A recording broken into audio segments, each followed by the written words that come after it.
Bienvenue dans Voyage au bout de la nuit, voyageuse, voyageurs. Je continue la lecture de Par-delà bien et mal. Nous sommes en pleine philosophie, en pleine réflexion. Réflexion nocturne, certes, ou matinale, mais pourquoi pas, ça fait pas de mal, un peu de philosophie. Et j'en étais au chapitre Nous les savants. Bien sûr, Par-delà bien et mal de Friedrich Nietzsche. Je continue, on est en pleine définition en fait, de ce que c'est que la morale savante aussi, de la différence entre les savants et les philosophes. La science et la philosophie ont toujours été en guerre, alors qu'en fait, c'est à peu près le même système. Mais bref, Nietzsche sait mieux le dire que moi. Tantôt, c'était le daltonisme de l'utilitariste qui ne voit dans la philosophie qu'une succession de systèmes réfutés et un gaspillage qui ne profite à personne. Dans tel cas, on craignait de tomber dans un mysticisme déguisé et de tracer des frontières à la connaissance. Dans tel autre, le mépris d'un philosophe particulier s'était généralisé involontairement en mépris de la philosophie. Chez de jeunes savants, j'ai décelé le plus souvent, sous le dédain altier de la philosophie, la pernicieuse influence d'un philosophe qu'on avait cessé de suivre dans l'ensemble, mais sans s'affranchir de sa mésestime pour d'autres philosophes. Le résultat étant une aversion générale contre toute espèce de philosophie. Telle est, me semble-t-il, l'influence de Schopenhauer sur l'Allemagne contemporaine. Sa fureur inintelligible contre Hegel a eu pour conséquence de couper les liens entre les jeunes Allemands et la culture allemande, laquelle, tout bien pesé, avait pourtant porté le sens historique à un point culminant d'acuité et de clairvoyance divinatoire. Mais sur ce point, Schopenhauer fut d'une indigence quasi géniale, très peu ouvert, très peu allemand. De plus, et par-dessus tout, c'est sans doute le caractère humain, trop humain, bref, la misère de la philosophie moderne, qui a le plus souvent ruiné le respect dont jouissait la philosophie et a ouvert la porte aux instincts vulgaires. Il serait vain de se le dissimuler. Le style d'un Héraclite, d'un Platon, d'un Empédocle, ou quel qu'était le nom de ces figures royales et grandioses, de ces solitaires de l'esprit, ce style-là fait cruellement défaut à notre monde contemporain. Et c'est à bon droit qu'en face des représentants actuels de la philosophie, que la mode exalte au pinacle, aussi bien qu'elle le voue aux gémonies, par exemple en Allemagne, les deux lions de Berlin, l'anarchiste Eugen Düring et l'amalgamiste Eduard von Hartmann, un brave homme de science est fondé à se sentir d'une espèce plus noble. La vue de ces philosophes du micmac qui se nomment réalistes ou positivistes est bien propre à éveiller une dangereuse méfiance dans l'âme d'un savant jeune et ambitieux. Il saute aux yeux que de tels philosophes sont eux-mêmes, dans le meilleur des cas, des érudits et des spécialistes. Ce sont tous des vaincus qui ont été ramenés sous la loi de la science, des hommes qui, un jour ou l'autre, ont attendu davantage d'eux-mêmes, sans avoir aucun droit à ce davantage, ni à la responsabilité qu'il implique, et qui maintenant, en toute honnêteté, plein de rage secrète et de ressentiment, ne croient plus à la mission souveraine, ni à la primauté de la philosophie, et incarnent cette incrédulité dans leurs paroles et dans leurs actes. Mais disons-le pour terminer, comment pourrait-il en être autrement ?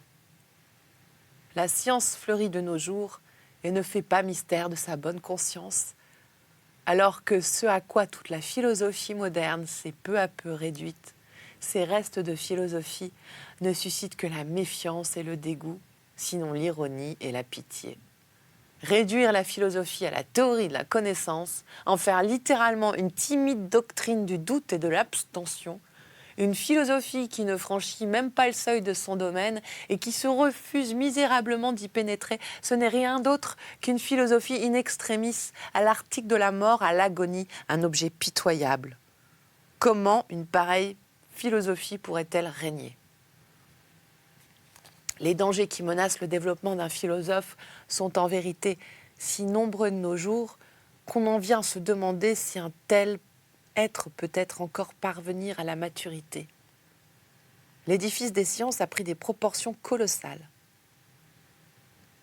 Il en résulte que le philosophe risque de se fatiguer alors même qu'il n'a pas fini d'étudier ou de s'arrêter en un point quelconque et de se spécialiser de sorte qu'il renonce à atteindre le sommet, le lieu qui lui découvrirait tout l'horizon et d'où il regarderait les choses de haut en bas. Ou encore, il atteint cette cime trop tard, quand ses meilleures années, ses meilleures forces sont déjà passées, où il y arrive l'esprit diminué, moins fin et déclinant, de sorte que son coup d'œil, l'ensemble de ses jugements de valeur ne signifie plus grand-chose. Peut-être sera-ce justement la finesse de sa conscience intellectuelle qui le fera hésiter en chemin et qui le retardera. Il redoutera de tomber, de tourner aux dilettantes et au touche-à-tout. Il saura trop bien qu'un homme qui a perdu le respect de soi perd aussi son autorité en matière de connaissance, qu'il ne domine plus, à moins qu'il ne consente à se muer en comédien, en Cagliostro de la philosophie et en charlatan, bref, en imposteur. C'est là, en définitive, une affaire de goût, sinon de conscience. Les dangers qui menacent le développement d'un philosophe sont en vérité si nombreux de nos jours qu'on en vient à se demander si un tel être peut encore parvenir à maturité. L'édifice des sciences a pris des proportions colossales. Il en résulte que le philosophe risque de se fatiguer alors même qu'il n'a pas fini d'étudier ou de s'arrêter en un point quelconque et de se spécialiser, de sorte qu'il renonce à atteindre le sommet, le lieu qui lui découvrirait tout l'horizon et d'où il regarderait les choses de haut en bas. Ou encore, il a atteint cette cime trop tard, quand ses meilleures années et ses meilleures forces sont déjà passées, où il y arrive l'esprit diminué, moins fin et déclinant, de sorte que son coup d'œil, l'ensemble de ses jugements de valeur ne signifie plus grand-chose. Peut-être sera-ce justement la finesse de sa conscience intellectuelle qui le fera hésiter en chemin et qui le retardera. Il redoutera de tourner en dilettante ou au touche-à-tout et il saura trop bien qu'un homme qui a perdu le respect de soi perd aussi son autorité en matière de connaissance qu'il ne domine plus, à moins qu'il ne se contente à se muer en comédien, en Cagliostro de la philosophie, en charlatan, bref, en imposteur. C'est là en définitive une affaire de goût sinon de conscience. Mais ce qui met le comble aux difficultés du philosophe, c'est qu'il exige de soi un jugement affirmatif ou négatif, non pas sur les sciences, mais sur la vie et la valeur de la vie, qui se persuade difficilement d'avoir le droit ou même le devoir de porter un tel jugement, et que pour parvenir à ce droit et à cette foi, il doit se frayer son chemin, non sans hésitation ni réticence, à travers l'expérience la plus étendue, peut-être aussi la plus bouleversante et la plus destructrice. En fait, la foule a longtemps méconnu le philosophe. Elle l'a confondu tantôt avec l'homme de science et le savant idéal, tantôt avec le mystique exalté qui s'enivre de Dieu, se détache de ses sens et s'éloigne du monde. Aujourd'hui, lorsqu'on entend dire de quelqu'un qu'il vit en sage ou en philosophe, l'éloge ne signifie guère plus que ceci. C'est un homme avisé et prudent qui se tient à l'écart. Pour le populaire, la sagesse est une espèce de fuite, un moyen et un art de tirer son épingle d'un jeu dangereux. Mais le vrai philosophe, n'est-ce pas notre sentiment, mes amis, mène une vie non philosophique et non sage, avant toute une vie imprudente. Il s'assume le fardeau et le devoir de 100 tentatives, de 100 tentations de la vie. Il se risque continuellement lui-même, il joue le jeu dangereux. Comparé au génie, à l'être qui engendre ou qui enfante, ces deux mots pris dans leur acceptation la plus haute, le savant, l'homme de science moyen, tient toujours quelque peu de la vieille fille.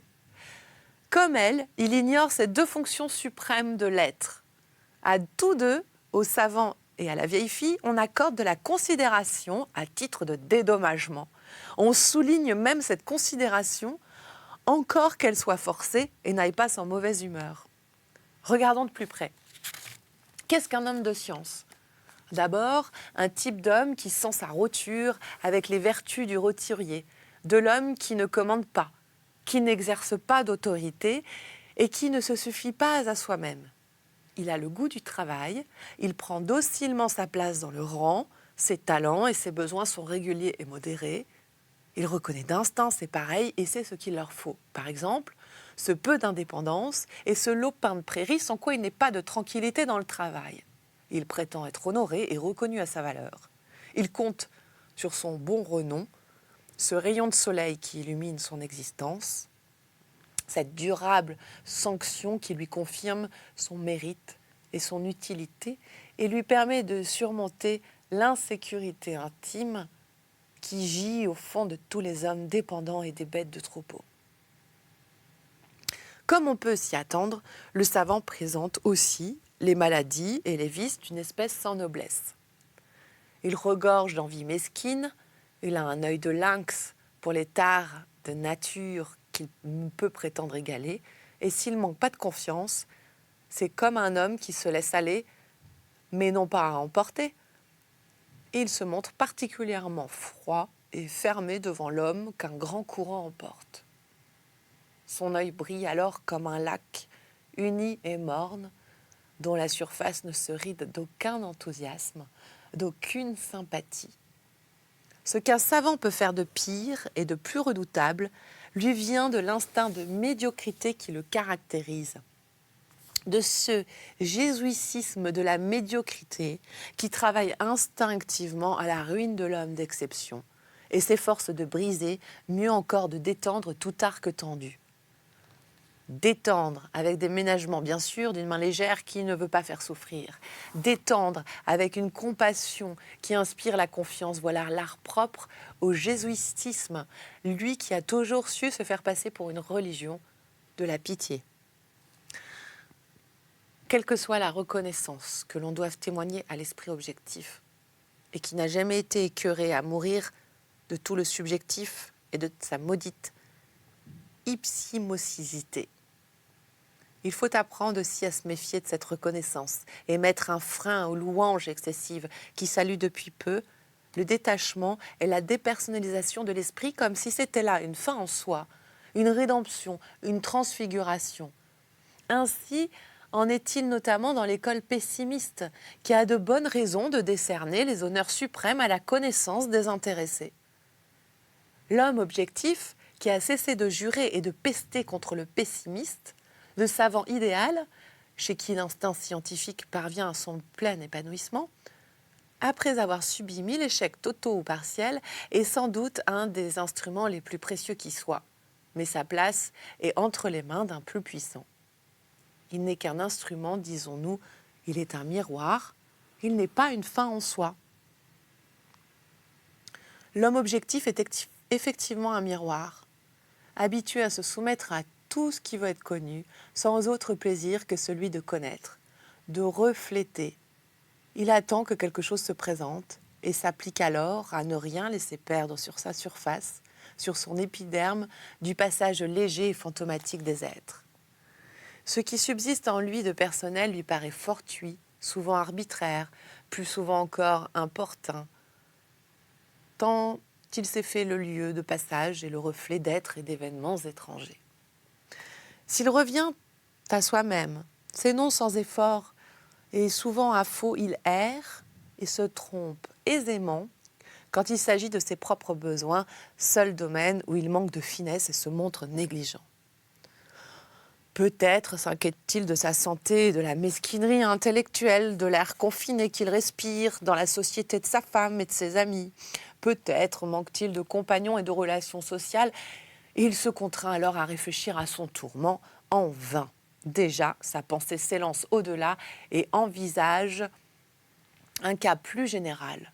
Le lendemain, il ne sait pas plus que la veille comment il pourrait remédier à son mal. Il est serein, non pas parce qu'il ignore la détresse, mais parce qu'il n'a pas de doigt pour sa détresse, qu'il ne sait pas la manier. Son habitude de faire face à toute chose et à tout événement, l'accueil rayonnant et cordial qu'il réserve à tout ce qui se présente, cette espèce de bienveillance sans arrière-pensée et de dangereuse insouciance à l'égard du oui ou du non, toutes ces vertus, hélas, il ne laisse pas de les payer cher dans bien des cas et comme homme, il en devient trop facilement le caput mortuum. A-t-on de lui de l'amour et de la haine? Je veux dire, de l'amour et de la haine au sens où l'entonnent Dieu, les femmes ou les bêtes. Il fera son possible et il donnera son possible. Mais qu'on ne s'étonne pas si dans ce domaine-là, il se montre faux, mal assuré, inconsistant et faible. Son amour est voulu, sa haine est artificielle, elle ressemble plutôt à un tour de force, à une petite vanité et à une légère exagération. Il n'est lui-même qu'autant qu'il peut être objectif. Chez lui, la nature et le naturel se sont réfugiés dans son totalitarisme serein. Son âme miroir, qui se fait toujours lisse, ne sait plus affirmer et ne sait plus nier. Il ne commande pas, il ne détruit pas non plus. Je ne méprise presque rien, dit-il avec Leibniz. Entendons bien ce presque, et notons-le. Ce n'est pas non plus un modèle à suivre. Il ne précède ni ne suit personne. D'une manière générale, il se place trop à l'écart pour avoir un motif de prendre parti entre le bien et le mal.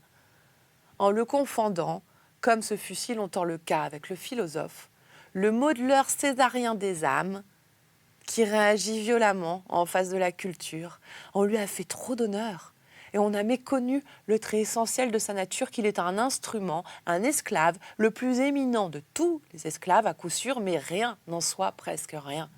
L'homme objectif est un précieux instrument de mesure, un chef d'orchestre de miroiterie, fragile et vite terni, qu'il faut ménager et honorer.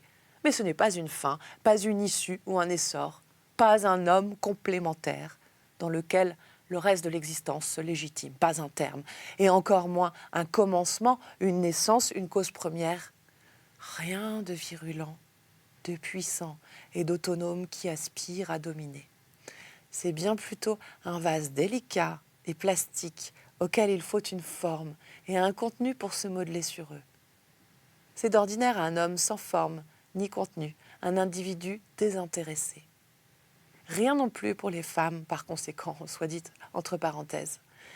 Sur ce, c'est le moment pour moi de vous souhaiter une bonne nuit ou une bonne journée. J'espère que cette lecture vous a plu.